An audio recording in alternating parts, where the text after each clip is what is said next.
Provided the contractor has done his or her due diligence leading up to game day, the actual application of foam, this is how it goes at Titan Applicators. Our crews are going to show up. The lead applicator and the apprentices are going to inspect the roof surfaces, make sure that it's free of any contaminants, dirt, debris, things that could impact the adhesion of the foam. And while they're doing that, the rest of the crew is going to prep the area. And then once the surface has been inspected and everything's ready to go, the machines are going to be fired up. They're going to be set to the proper temperatures and pressures. They're going to let the equipment warm up. And during that time, the lead applicator is going to be checking the weather to make sure the weather conditions are favorable for the application of foam. Foam cannot be applied during periods of precipitation or where precipitation is obvious.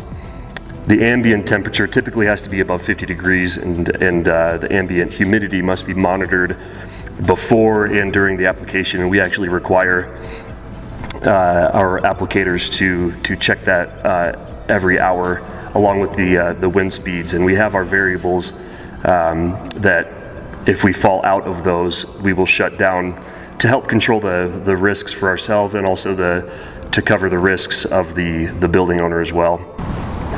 As far as surface conditions are concerned,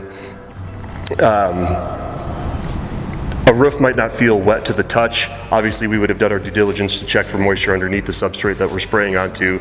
But an added layer of protection for ourselves and for the building owner, and it's also required by the manufacturer, is to check the surface with an MDP strip, which is a moisture detection strip that allows us to know whether or not moisture is present on the substrate that we're spraying onto, because moisture present on the substrate will potentially cause blisters down the road. And as long as we can mitigate that, it increases the chances or the likelihood that foam roof is going to succeed.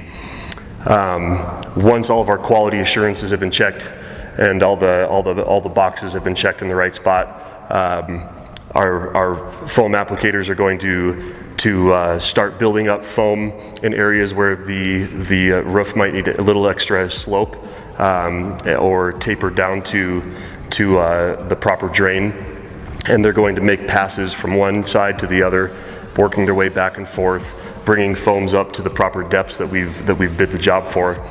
And as they're moving around, they typically work around the details first, so that way they can tie those in nice and neat, make everything look nice and flat.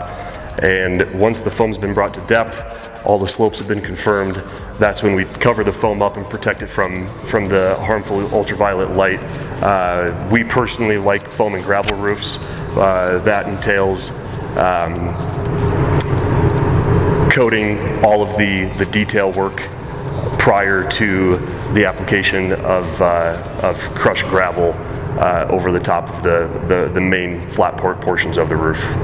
The most important thing that we do while we're applying foam, we use a handheld weather meter, which allows us to gauge in real-time wind speeds, dew point, wet bulb, dry bulb, ambient temperatures, and we use those things to protect ourselves from potential risks of applying foam and protecting the building owner, making sure that they get a quality product when it's all said and done.